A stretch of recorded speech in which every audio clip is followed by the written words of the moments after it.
I just obsess over it, and I obsess over it until I fall asleep, and I dream about it, and then I wake up and I do it again. Building this business is like cocaine to me. I just don't know how to stop.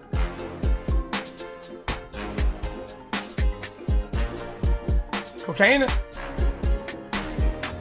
I basically spent 5 years of my life when I was a teenager just obsessively studying YouTube, watching YouTube 10 hours a day, obsessing over it. Like if a video got 40 million views, figuring out why, and doing that just literally tens of thousands or hundreds of thousands of times, to the point where, you know, I was basically just kind of a YouTube loser. And this was back when YouTube wasn't cool. No one in my entire school wanted to make content. I had no equipment. My brother had a really old hand-me-down laptop that I just would kind of steal at night.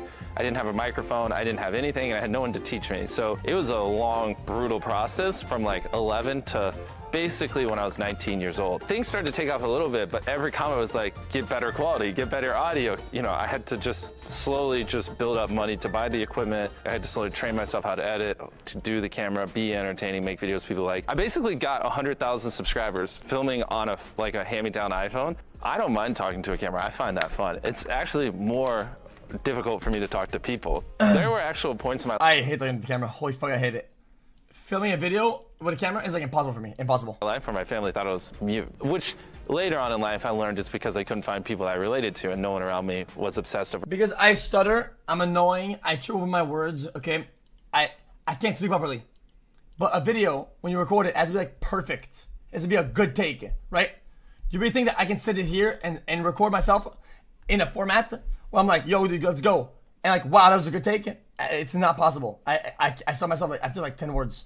For business and content and the things I was obsessed over, I just didn't know how to speak normal teenager language when I was a teenager. I just couldn't figure it out. It was crippling boring. And my brain would just be like, this is mind-numbing. I want to figure out how we become successful and build a business and stuff like that. I thought I was just like a fucking loser that would never be able to talk to anyone and never know how to speak to anyone. But really, I just learned that there's just certain people that I get along well with, and it's just a very small section of the human population. When I'm around those people, life is amazing.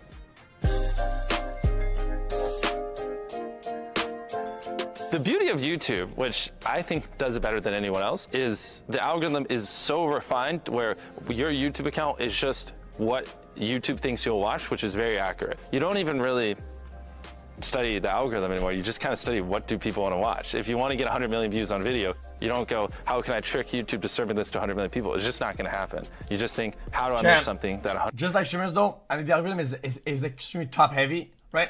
Well, once you pass a certain point, and you do good with the algorithm just makes you roll like fucking steroids. It's insane. Just look at Mark Rober, right? He figured out what the algorithm does and how do you maximize it.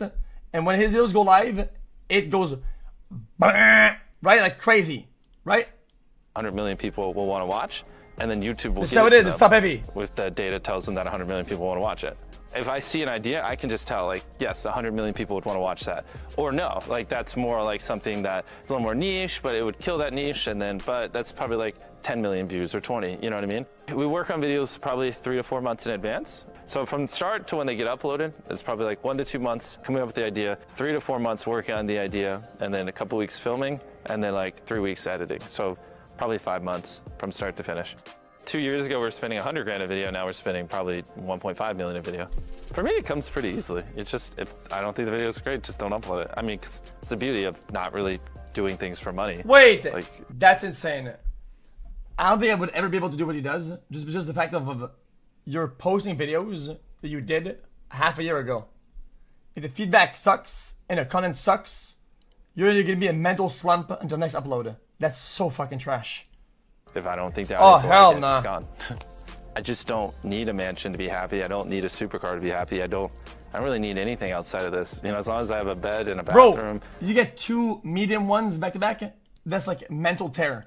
I'm fine. Because of that, I don't have any liabilities outside of the company, so I can just reinvest it all. Because like, I don't have to have the fear of, well, if things don't work out, I can't maintain my crazy lifestyle, or my down payment each month's like 50 grand on my 5 supercars and $100,000 on this giant mansion and insurance and all this other stuff, and I have to maintain 30 maids or whatever it is, you know, the crazy stuff people end up getting into. So to me, money is just fuel to grow the business and help people, and not much else.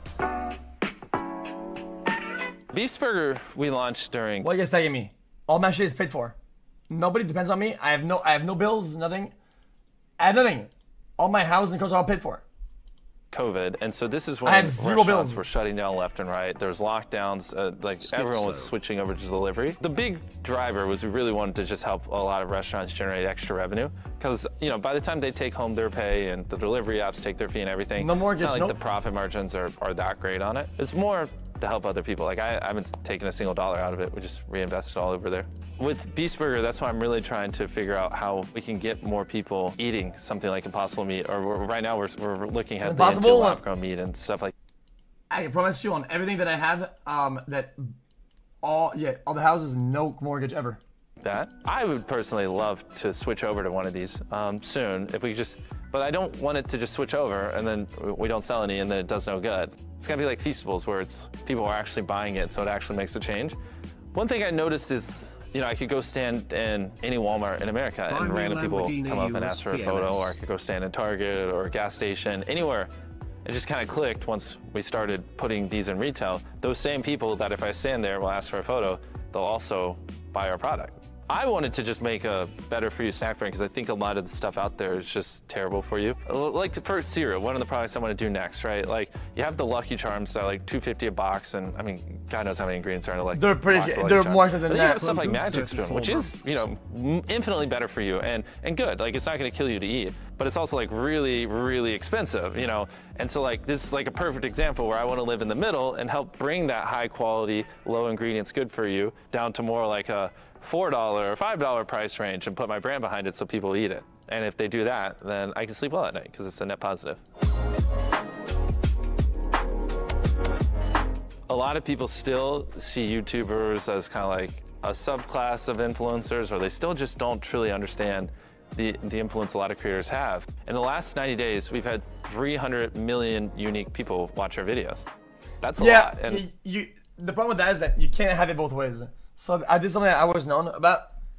You can't look and sound and be relatable and look like an up class at the same time. I think it's kind of hard. It's hard to have it both ways. That's what I'm saying. That's the last 90 days. I still just don't truly understand the influence a lot of creators have. In the last 90 days, we've had 300 million unique people watch our videos. That's a lot, and on average for like 40 minutes each.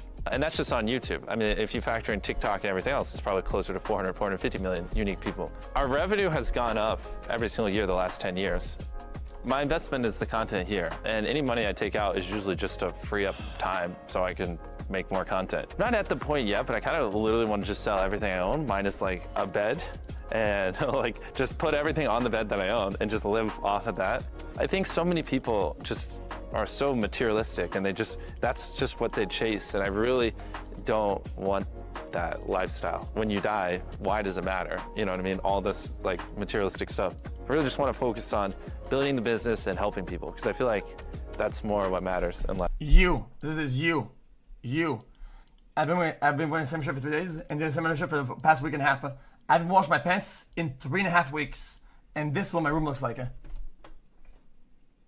And you say you, and you say you, and you say you. Materialistic things. You. Come on, man. Funny, bro. Juiced up xQcl. Yo, this is X on the beat, yo. Okay. My voice as well. That is.